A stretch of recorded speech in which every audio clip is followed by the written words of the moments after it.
opinions expressed in the following program are not necessarily those of Shaw Cable Systems or of the station. Through our access policy, we provide the opportunity for community groups and individuals to express their points of view.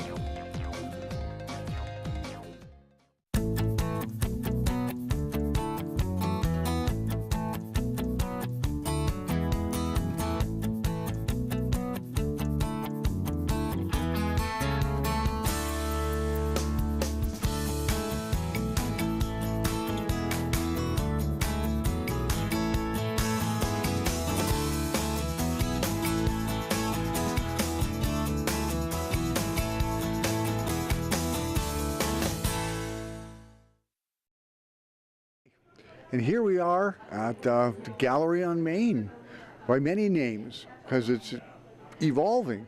But I have with me Jean Bell, who is the visual arts coordinator for the gallery. And Jean, welcome to the show. Thank you very much. Good to be here, or good to have you here. Well, I came in today and there's just, what a hubbub of activity. It is, yeah. We're housed in Java Express, and the gallery at 23 Main runs different art kind of events when we can. But there's all sorts of other things that go on, and it's become a real hub. We have book clubs and all sorts of people come in and use the venue.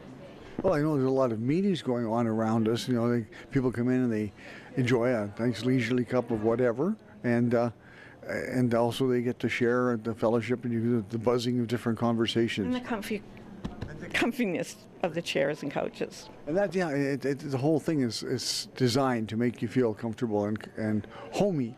Yeah, it is. And it's a great venue that way for the artists who show here, because people get to come and really sit down and really look at the art. And I often see the customers wandering with their cups and really studying the art and reading about the artists, where they're from, and what their statement is about their piece.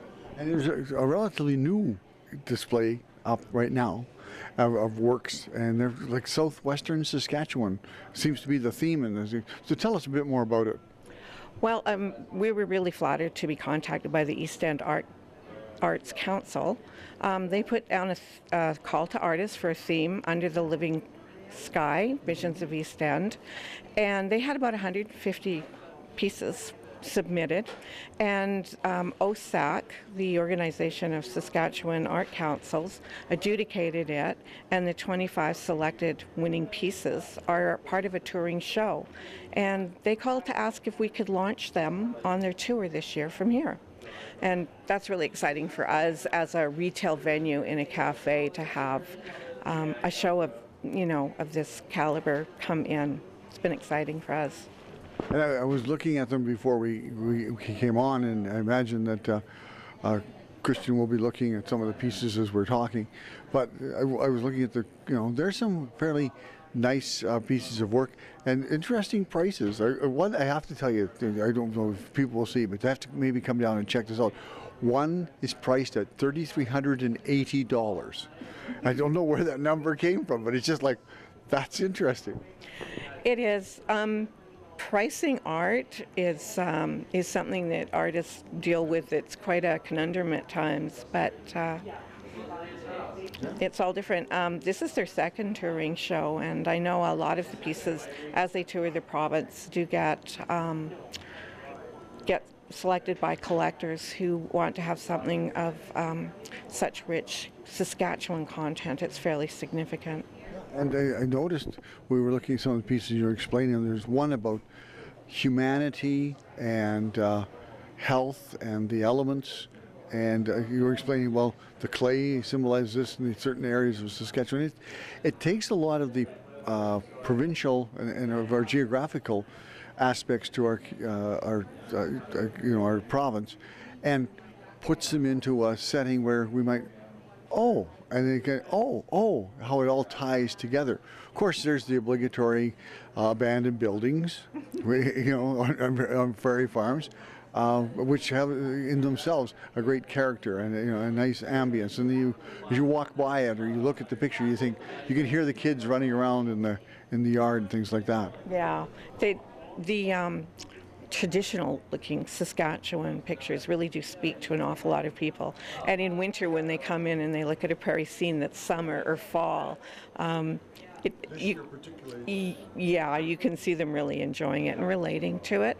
And then there's different artist interpretation. Tria Jensen, who's one of the curators for the show, has a really interesting piece where the skeletons of animals, prehistoric and buffalo, are beneath her landscape in her picture, and her sky is swirling clouds with symbolism all the way through it. And from that kind of art form, we've gone to actually having a video from one of the members that was selected. It's really quite nice, and it just repeats. It's on our mantle, and people can come in and watch. It's the sun or the clouds as they go across the landscape. You can see the shadow going up into the hills. Land of the living skies. Now, let's just talk about some of the people now. Are these all professional artists, or are there people who just do it for fun, or how do these people get involved with it? It was an open, advertised, and circulated as a theme for artists, and it wouldn't matter if you were an established professional artist or an emerging artist. I think people were judged basically on the artwork themselves, and the adjudicator spent time talking to them about their piece, the why, the wherefore, the how, and getting to know them and how they related to their work as well. I guess it would all go into the adjudicator's process. Now, this you mentioned this is the second time that the people have traveled or brought their collections in here, but you've had local artists in here a lot too. I know that some of the younger people that I used to teach in high school, and they've got Blair Caldwell, for example, had a showing in here. He was very proud of the fact that he got to show his work here, and I imagine that's the kind of thing that you want to do. Yeah, we've really evolved from last year when we were doing shows like Blair's, and a lot of the young people were getting a lot of great exposure. And it was a really good learning process for them. And at that time we were sponsored by Summerfest. And things evolved a little bit further in the fall, because which is when I came in and I looked and thought, we can have art shows that are every 4 weeks. That's 12 artists we show, or we can have theme shows and open it up. So that's what we've kind of done, and we're getting an awful lot of other artists from the community and from the region participating.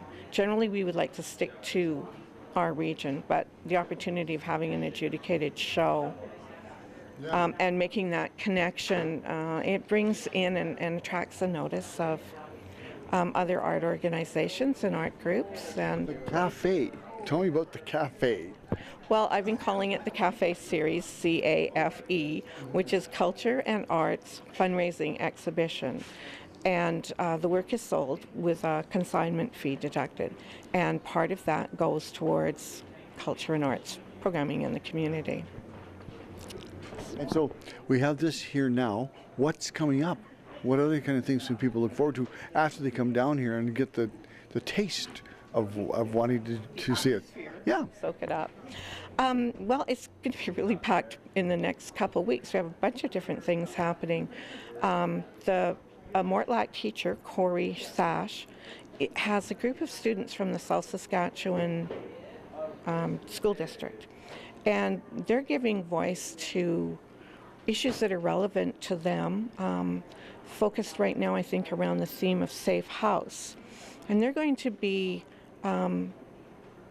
auctioning off their art and also giving performance and prose at the next open mic night that is in partnership with, oh shoot, I'm sorry. I'm sure there's somebody that they're in partnership with to make this happen. Festival of the Words, and I lost my words. That's really not good. There's somewhat of humor in there. And good. So they're partnering with them. Yeah, and so the kids are going to come in that night. They're going to auction off their art, but we're going to put it up in a display area the week before. And they're also putting up a secrets wall. I don't know if you're familiar with a secrets wall. It's kind of a new phenomenon as far as I can tell, probably in the last 10 years, where at events and in different places and online, people can anonymously post a secret. And the school has done that here before, I understand, about a year and a half ago. And the public comes and they can put their secret, whatever it is, up on a card. It's anonymous, and the experience for the person putting it up is different. It's like for every person, you've got that out. And it's there, and how does that look and how does that feel? And then the people who come through and whether they're participating or not, reading the other secrets is a really incredible experience. So for about a week and a half, we'll have a secrets wall in the back in the Wandering Gypsy Nook. They volunteered to take down the merchandise and let the school group have a really nice display area. Well, that's quite something. So let's just talk, just recap for the people watching us, that this is open from now as we watch this the particular display until when, and then what times people can come down and enjoy this. The current show will be in until April 3rd, and then it moves on to Assiniboia on its trip around the province. The cafe is open from early morning until around 10 at night. A great place for early morning meetings. We've had wine tasting group come and use, no, not in the early morning, in the later evenings. They've come and used the venue, and I come and do a presentation. Any groups or book clubs or anyone coming to use the venue who would like me to come and tell them about what's going on, they can. Well, Jean, thank you very much for taking time in the busy place that we are, and let people know what's happening here. So it's really been a nice thing. So thanks for taking time for that, and thanks to you for watching. We'll be back after these messages. Don't go away.